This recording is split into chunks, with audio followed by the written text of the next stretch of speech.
Hello everyone, welcome to Real Academy. Myself Vinit Mohite and a faculty for biology, and we'll be talking about the chapter called Food Production from Standard 8 ICSE. So within food production, we'll be looking at production of curd. I mean uses of those bacteria in food industry, how we use those. So first will be curd, and which two bacteria are used. Firstly, Lactobacillus bulgaricus, and secondly, Lactobacillus acidophilus. So about two, whenever we talk about these two bacteria, first one, what is the name of it? Okay, so lacto.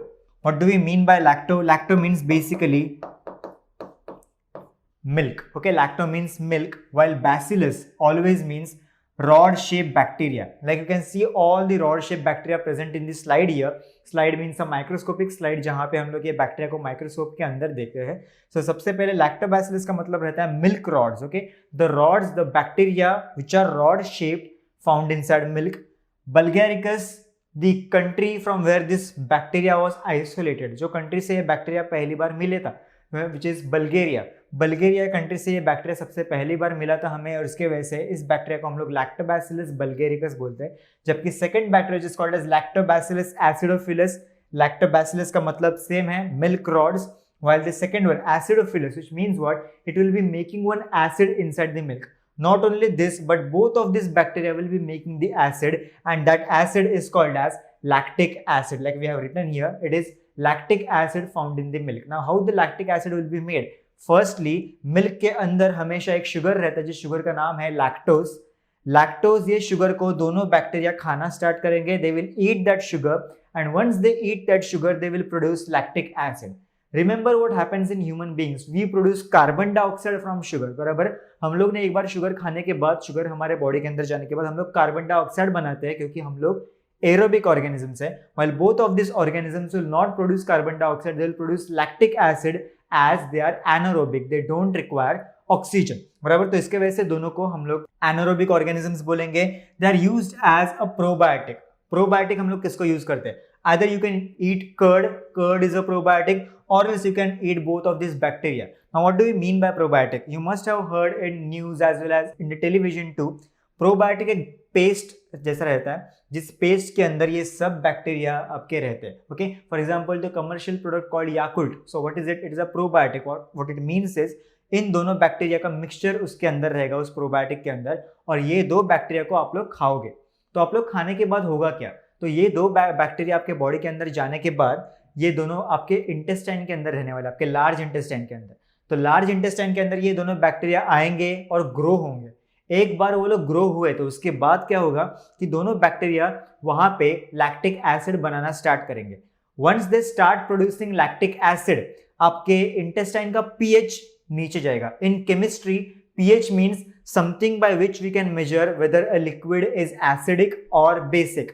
आपके intestine के अंदर जो भी environment है, जो भी आपके intestine के अंदर एरिया है, पूरा का पूरा एसिडिक बन जाता है, क्योंकि दोनों ने वहां पे लैक्टिक एसिड बना दिया.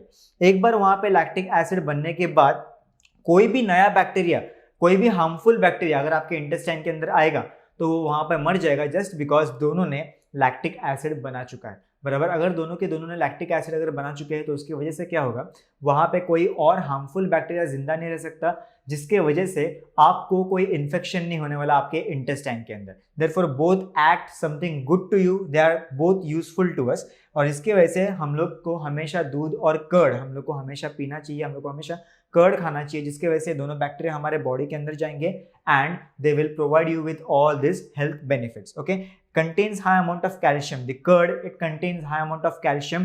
If there is high amount of calcium, naturally your bones will be strong because your bones require calcium. Similarly, अगर आपका कहीं से तो कट होता है बॉडी को, तो कट होने के बाद खून बाहर निकलता है. वो खून बाहर निकलने के टाइम पे वो खून वहीं पे रुकना चाहिए. After 1 or 2 minutes the blood stops there. Why the blood stops? Just because of calcium. So you require calcium for many such activities. One of these activities is storing inside the bone. Second, to stop bleeding. Third, to have your heart completely under control so that your heart beats 72 times per minute. So all that are the benefits of calcium, and those benefits of calcium are getting from curd. So let us move towards the next slide. The one who actually discovered those two microorganisms, scientist Louis Pasteur. Again, whenever you see a milk packet from Amul, milk packet from Mahanand, milk packet from Gokul, तो any milk packet किसी को भी देखने के बाद उसके ऊपर एक वर्ड हमेशा लिखा रहता है, जिस वर्ड को मैं यहाँ पे लिखता हूँ, you must have seen that word, so this is the word called as pasteurization. Scientist name Louis Pasteur while the word is pasteurization, जो वर्ड इन्होंने सबसे पहले बनाया था. और क्यों बनाया था? क्योंकि इन्होंने सबसे पहले वो टेक्निक ढूंढा था जिसकी वजह से आपका मिल्क प्रिजर्व रह सकता है, आपके मिल्क के ऊपर कोई भी बैक्टीरिया ग्रो नहीं होगा, तो मतलब इजीली आपका मिल्क का दही नहीं बनेगा. तो वो जो टेक्निक था, उस टेक्निक का नाम था पास्चराइजेशन. और इस टेक्निक में साइंटिस्ट ने क्या किया था, he used to heat that milk at 72 degree Celsius for about 10 to 15 seconds. Okay, 10 से 15 सेकेंड तक आपको मिल्क को 72 डिग्रीज पे बर्न करना है. उस टेम्परेचर पे बर्न करने के बाद you have to rapidly bring down that temperature to 4 degree Celsius. मतलब आप लोग 72 डिग्रीज पे हीट करोगे मिल्क को, और 15 सेकेंड के बाद आप लोग मिल्क का टेम्परेचर डायरेक्टली 4 डिग्रीज पे लाने वाले. ओके, और अभी ये मिल्क 4 डिग्रीज पे ही स्टोर रहने वाला है. अभी ऐसा हम लोग करते क्यों है? Just because whenever you get the milk from the cows, that milk contains many bacteria other than lactobacillus. Lactobacillus आपके लिए इंपॉर्टेंट है, वो तो मरना नहीं चाहिए और वो इतने हाई टेम्परेचर पे मरेगा भी नहीं. सो बाकी के जो बैक्टीरिया है, they may be harmful to your body.